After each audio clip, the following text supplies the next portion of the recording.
ihr schon als Kind gesagt, gang nicht zu weit weg von daheim. Doch sie ist jeden Nachmittag der Wochenbilder nach.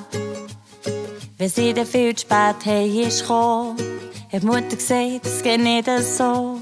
Sie hat gesagt, es tut mir leid, aber der Wind hat mich verdreht.